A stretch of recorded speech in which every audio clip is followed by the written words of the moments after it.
is up, everyone? It's week 7. This is Clock Management. I'm your host, Justin. And as always, I'm joined by Perry. Hey, good morning, buddy. You've got a lot of beautiful curves about you, but my favorite's your smile. Thank you. That's probably one of the... I don't know how you found that on the internet, Perry. I feel like every other one on the internet is just super pervy. That one's pretty pervy too, though. Yeah, but not even close to the other ones. Like, I felt like the direction it could have went at the end could have been way worse. Right. It's called a curveball. I know you're not a baseball fan, but that's what I threw you there. Yeah. Yeah. I saw Patrick Mahomes throw a few of those. Yeah, he did. Man, he's still incredible, but it's really fun to watch the mighty fall. Man, it's crazy. It's also upsetting. I own him, and he's going to win the Super Bowl. Don't worry. Yeah. Well, I don't care about that. I want him to win me a championship. Oh, okay. He'll beat San Francisco in the Super Bowl again. Don't worry. That's worst case scenario for me. I don't win a championship, and he makes them lose Super Bowl again. Hey, this is what you get for going quarterback early in the draft. I know. I thought it would pay off this time. I mean, yeah, it's been wild. I did want to go over some injuries before we get into our waivers that happened during week 6, because obviously that's relevant to waiver wires. Yeah. So I'll do that for our news segment. Let me see. I'm starting out with from the Kansas City Washington game. Sorry. Antonio Gibson been dealing with fractures in his shin. Mm-hmm. So it's something he could play through, but it's just he'll probably have a limited load due to that. Yeah. I mean, J.D. McKissick. Yeah. Right? I mean, J.D. McKissick should have already been owned, Yeah, but there's leagues he's not. Right. But, go pick him up. Whatever the news is about Antonio Gibson, go pick up J.D. McKissick. I like J.D. McKissick almost more than any other waiver priority this week. Oh, wow. Okay. Yeah. You can keep Dearness Johnson. I'll take J.D. McKissick. Yeah. T.Y. Hilton had a thigh or a quad injury. Typical soft tissue issue that he sees a lot of. Yeah. He looked really good. I mean, he didn't come out of the game, right? He did. He left, what quarter was it? I believe it was the third quarter he left for a while. But he came back? Yep. But they're saying he may miss this next week. He looks so good, too. I know. Just stay on the field. Yeah. That's sad. Yeah. Hopefully he's there. Yeah. The fans got so psyched when he got his first pass. I did. Yeah, I mean, I did too, but it was it was just cool to see. I'm not even a fan of the Colts, but it was still just awesome. I love to see that, Yeah. I always root for him. All right. Also on that same team, Paris Campbell had a foot injury, and he left in the first half of the game. And he's had several foot injuries. Yeah. Several feet injuries would be he injured both feet at the same time. Yeah, or had several feet of injuries. Oh, that's a good way to look at it. I like that. I injured 3 feet of my leg. But no, he injured one of his feet. Yeah, I almost said one of his foot. Yes, it's early. I'm still drinking my coffee. I just started drinking my coffee. It's very early. Yeah, speaking of, do you like eggnog? I don't. Okay, I put eggnog in my coffee, and it's amazing. Yeah, I just drink my coffee black, so. Oh, this is the best of both worlds for me. How's it the best of both worlds? It's not black at all. Because I get my coffee, which I love, and I get my eggnog that I love. Oh, I see. Okay. All right, back to injuries. Latavius Murray had some sort of ankle sprain, so just monitor that through the week. If you have Latavius Murray, I guess. I definitely don't. Yeah. Nor do I. I saw an interesting thing about how the Ravens went and picked up all of the what do you call the all pro? Oh yeah, sure. Yeah, Pro running Bowl? backs, Pro Bowl. Yeah, the Pro Bowl running backs from like 2015. Yeah, and I mean they looked pretty good. They all had a touchdown. Yeah. It was crazy. Giants wide receiver Kadarius Toney aggravated an ankle injury, and he did not return to the game. So I saw a little something. Daniel Jones was saying that he doesn't expect him to play. Yeah, that's what I was seeing too. He's likely to miss this week. Right. Terence Marshall from the Carolina Panthers had a concussion. So did Alex Erickson. I don't think that unless you're in a deeper league, you were depending on either of those guys anyway. Yeah. It does suck though. Terence Marshall is a guy a lot of people were hoping would develop and step into a role there. Still could, but probably not this season. Yeah, the Panthers need to find a role themselves in offense though. Right. Cleveland Browns, Kareem Hunt had a calf strain. So he's likely to miss several weeks. Yeah. And I don't expect Nick Chubb to be back this week. Yeah, because it's a short week for them. Right. Yeah. So, and even if he does, even if he is, he's probably not playing like very many snaps. Right. And they're playing that Denver defense that, well, we can talk about that when we talk about Dearness Johnson. You're right, because we will talk about Dearness Johnson. So quarterback Baker Mayfield also had a shoulder injury. Came to the press conference in a arm sling. I saw that. Did you watch the injury? No, I didn't see it when it happened. It looked pretty bad. Dang. Like we all were like, oh, he's done for the year. Like that was the immediate expectation. You know, he went to like fall and he like landed on his arm and the arm went back behind his back, but like this. Oh. And I was like, oh, so he just like, he doesn't have a shoulder anymore. That hurt me even stretching like that. Jeez. But and then he went back on the field and kept playing. I couldn't believe it. I think your arm is supposed to stretch the way you did it, though. Not that. Yeah, how far I went. Yeah. I'm supposed to be able to do that, but it's early. You know, I haven't oiled my joints or anything yet. Odell Beckham Jr. also had an AC joint sprain. They expect him to play week 7, but I don't want to play him for fantasy any week. No, I had a pretty awesome tweet during the game that this Donovan Peoples-Jones guy needs to take this young OBJ guy under his wing and teach him how to play wide receiver.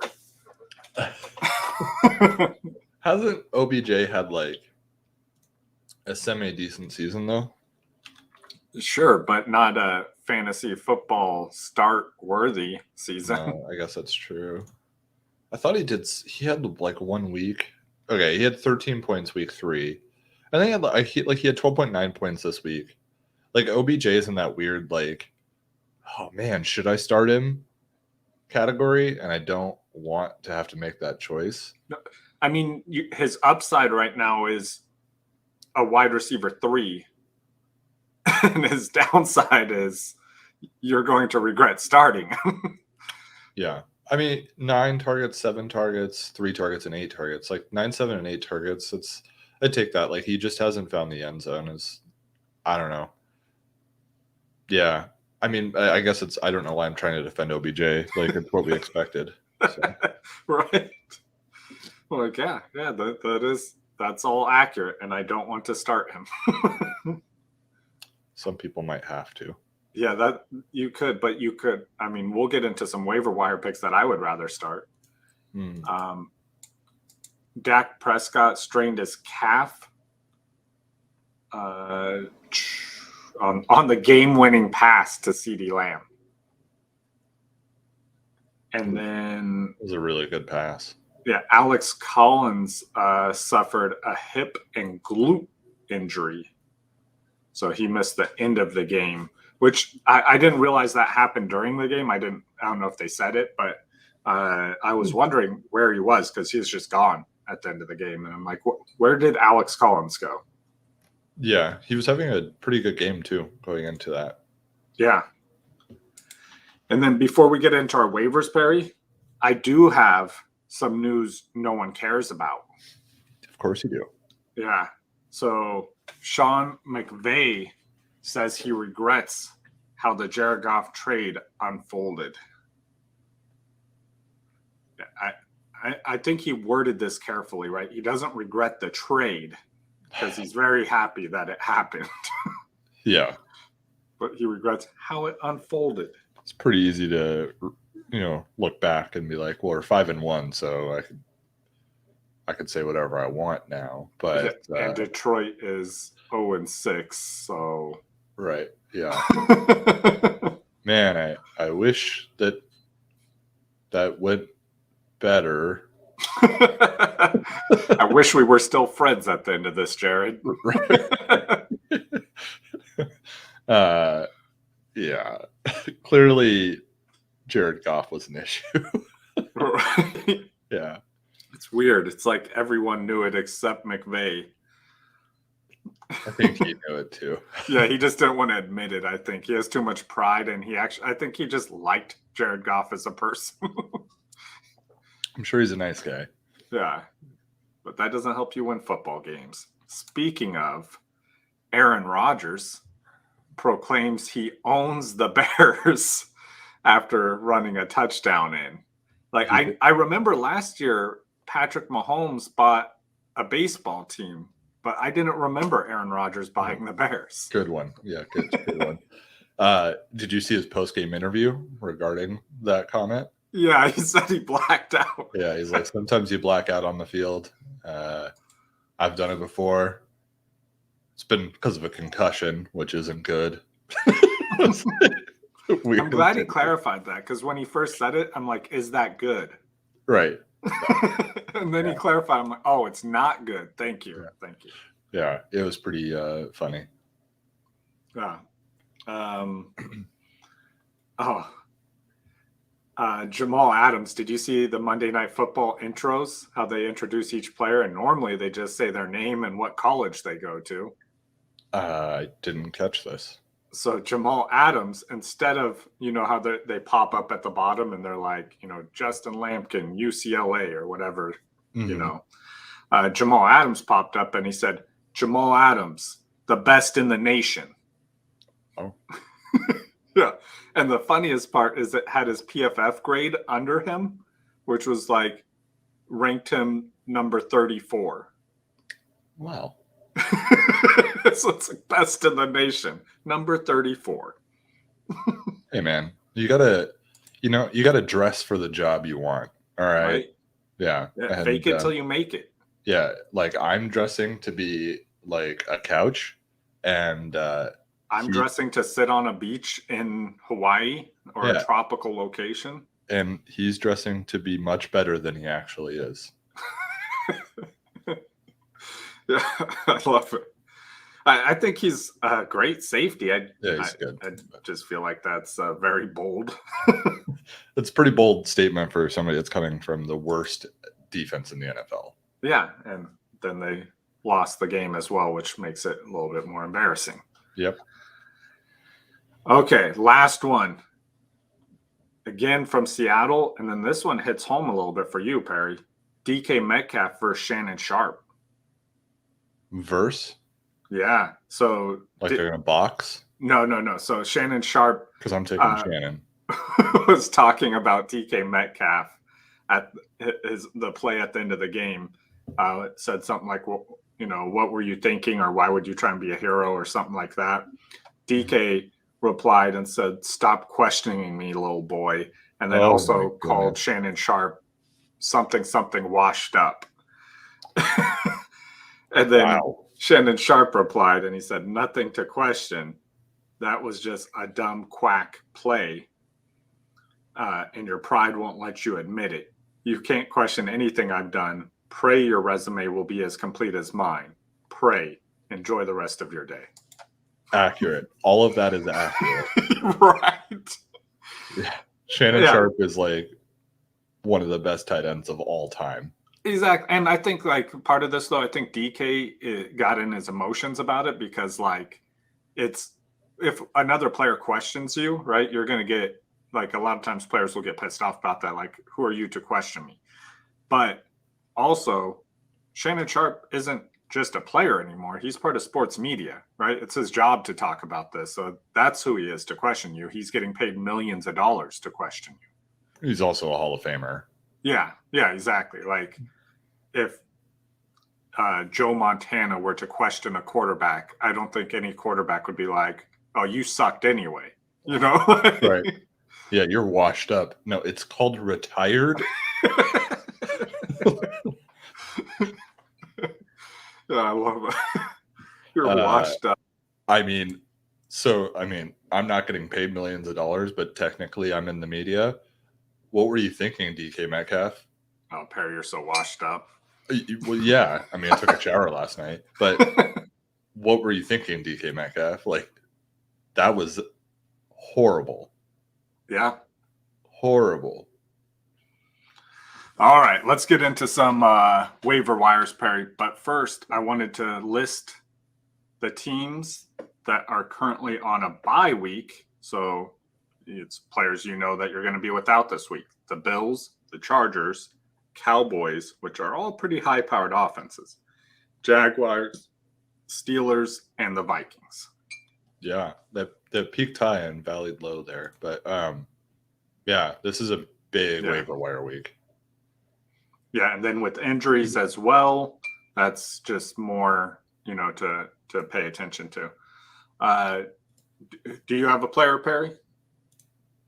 A player? Yeah. Yeah, you wanted to bring up first?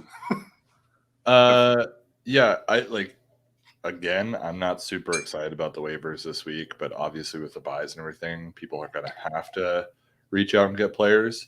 I would like to get a little bit more information on Alex Collins before I put Rashad Penny as my number one waiver priority. But if Alex Collins does not play, then Penny would be my number one, as he could return from IR this week. And I assume that he would be the starting running back. But if Rashad Penny does not come back, I'm not going to play the Travis Homer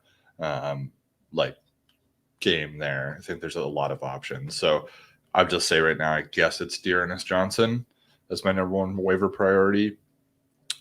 But I'm really, really not expecting a huge output from him this week against that Denver rush defense. It sounded like you may disagree. No, I was just thinking about when he escaped from prison and then he got scared stupid. Oh my God. Yes. No, I agree with you. Dearness Johnson, I think that's probably the best waiver option for the week. Assuming to me though that Herbert is off your waivers, which he should be, but there are leagues out there he is not. I'm not talking about Justin Herbert. I'm talking about Khalil Herbert from the Bears. Yeah, he looked really good. Really good. Yeah, and he should be taken in your leagues, but there are leagues out there he's not. When I was looking at ESPN, I think he's owned in 53% of leagues, which is way too low. So you should grab him because he's still got a couple weeks of the starting job there. Mm-hmm. A quarterback I wanted to bring up, though, is Carson Wentz. If your quarterback's on a bye week, which is definitely possible with the teams that have their bye week, or your quarterback was Russell Wilson or whatever the case may be, Carson Wentz is probably a good quarterback to grab. I was going to say Matt Ryan. Matt Ryan's been a top 12 quarterback back-to-back weeks and probably not owned in most leagues. Carson Wentz, though, this week, they have an easy matchups after this week with the Titans, Jets, Jaguars coming up. All should be great fantasy points. And then this week they have the 49ers, who have a tough defense, but where they're weak is the defensive back position. So you can attack them there. So he probably will be fine there. And hopefully T.Y. Hilton's back out there to show us some more. Did you have any other running backs? Yes. So if you're in a deeper league, I would say probably 12-man or higher, and you got a bench spot, I would grab Ramondre. Oh man, one day I'll be able to pronounce his name. Yeah, that one.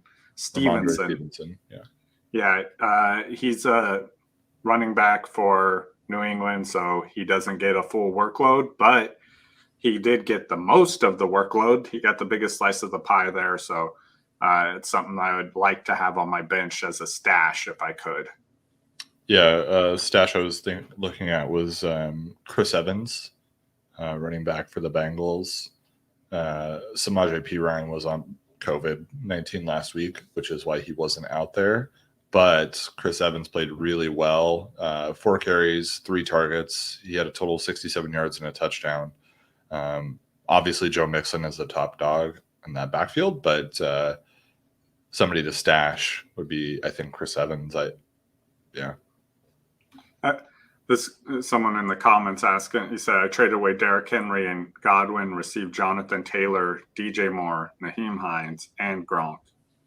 Win or loss? Well, did you watch the game last night? Yeah, this week it was a loss for sure. Yeah. Well, I mean, Jonathan Taylor had a great week as well. Yeah, but not a King Henry week. I think basically that trade is Derrick Henry and Godwin for Jonathan Taylor and DJ Moore. Naheem Hines and Gronk.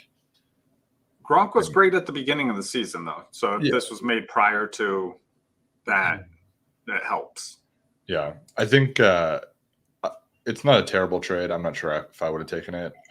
I always assume that if I'm on the side of getting more players, I'm probably getting worse players. The worst players. So yeah, I agree with you. That I think that's why we don't trade too often in our league, is because both of us like to do that.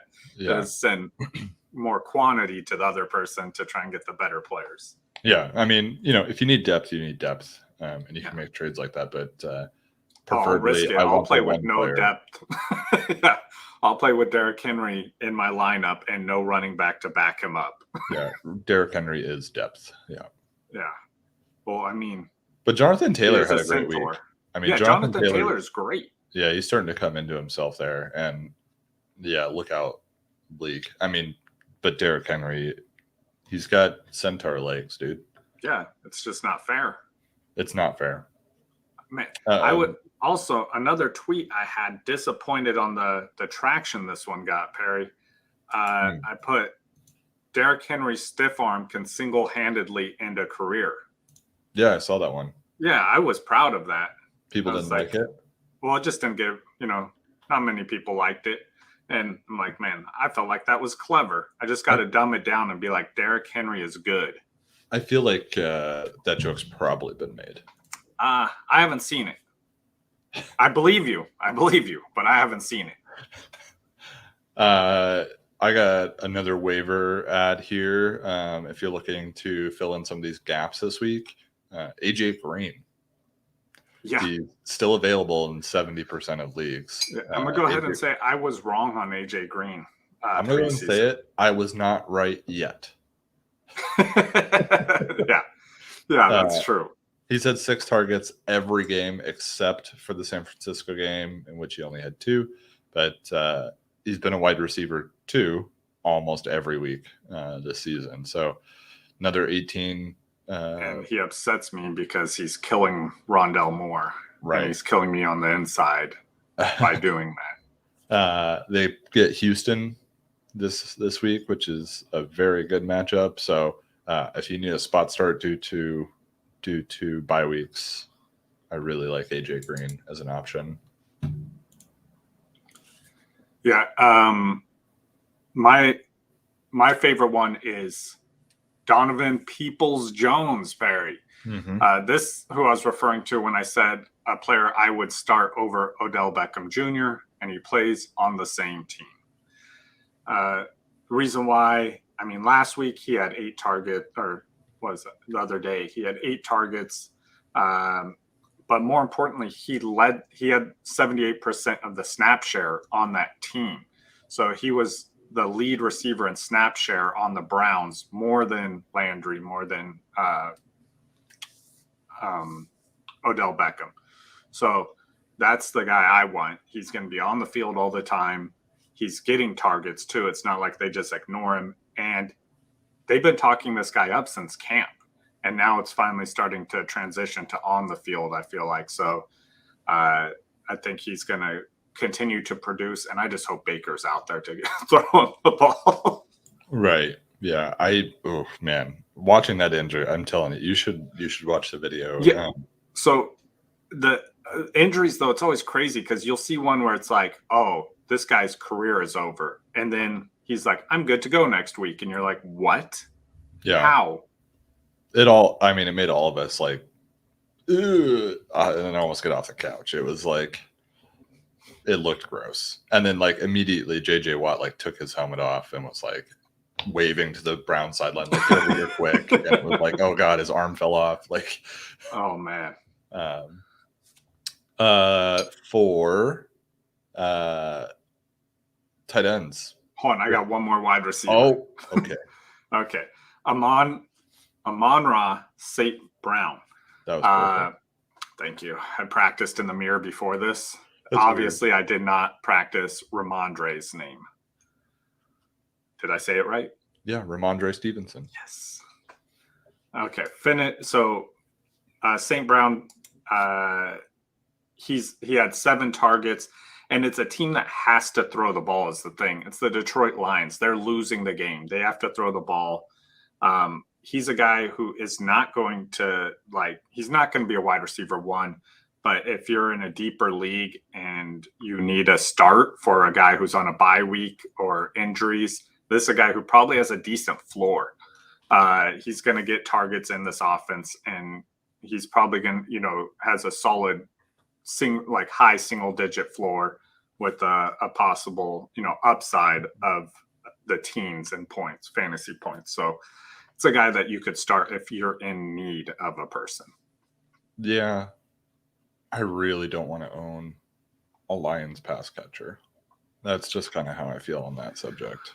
I'm okay with their pass catchers as long as I'm more afraid of I'm trying to trade away Swift in a bunch of leagues because you're depending on his pass catching because they can't run the ball. Yeah. Guys I know you're saying deeper league, but guys like Amon-Ra, St. Brown, it's 4 points, 1 point, 13, 9. It's oh God. And then who's the other? There's somebody else on that team. Khalif Raymond. Yeah. It's I don't know. It's the only other game. He's scored decent points in 3 games, but he was shut out in all other games. And it's just yeah. He's a rookie too, so I think he's still, and he's not. He wasn't a round 1 pick. He's still developing, so I think he's gonna do okay when he gets the right matchups. You know what I mean? I don't think he's ready to really play quarterback. No, he won't have that. He doesn't have the benefit of having a quarterback who can throw him open. So he's got to depend on the defender slipping or something like that. Okay. Tight ends. Ricky Seals-Jones. RSJ. He needs to be owned and started. As long as Logan Thomas is not on the field, Ricky Seals-Jones is playing 100% of the snaps. He saw 6 targets, 58 yards, and a touchdown. There's a certain line that you cross on the tight end rankings where anybody seeing 100% of snaps and 6 targets, you're just okay. I'll take it, and I hope they find the end zone. You just start to run into that category, and I think Ricky Seals-Jones has a very good chance of doing that. So. yeah, if Logan Thomas is sidelined, it's RSJ. Yeah, I like OJ Howard too, from the Buccaneers. I agree with you, RSJ ahead of him, but OJ Howard, like he plays for Tampa Bay, right? And you got Gronk sideline, and he looked good last week. So it's a guy that I think if you need a tight end, your tight end's on a bye. That's probably a good target. Another guy that I've really liked, but I think he has a bad matchup next week. And that's the MAC, Malala Cox. Oh, okay. Yeah, it's an acronym. I know. I put it together. Yeah. I know letters. Jokes are always better when you explain them afterwards. So yeah, that's. So yeah, Malala Cox. Yeah, he's had. He's a giant. Yeah, he's ridiculous. I had to show my family pictures. It's weird. I showed my family pictures of Malala Cox when they came over. Some people show pictures of like their kids or their pets. Nope, I show pictures of Malala Cox. Yeah. Well, your pet was probably like right there in front of them with his bad breath. That was accurate. He was everywhere. He was so excited for everyone to be there too. But no, Malala Cox has a touchdown in the last 3 weeks.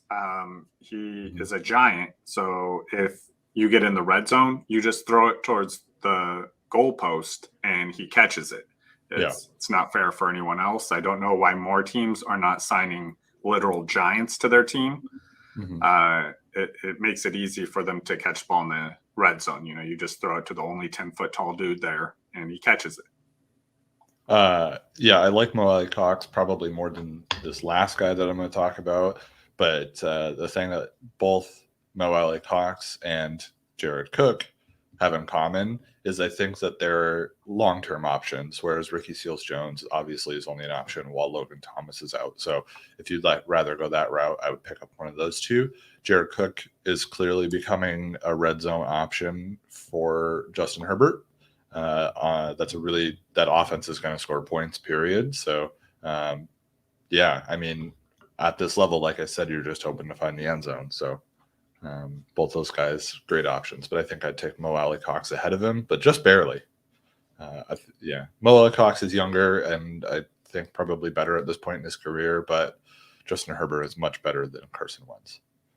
Yeah, that is accurate. All right. Well, I think that's all the waivers that we need to go over. We covered every position. Look at us. Do you have a kicker? Do you have a kicker? Yeah. No. Not Josh Lambo, I can tell you that. Yeah. He got cut this week. I was all excited about Rodrigo Blankenship going into this season. Drafted him in almost every league and had to go pick up other kickers last week, which I hate doing. So. Oh, man. It's okay. I went all in on Young Ho Koo. How's that working out? Not too great. Not too great.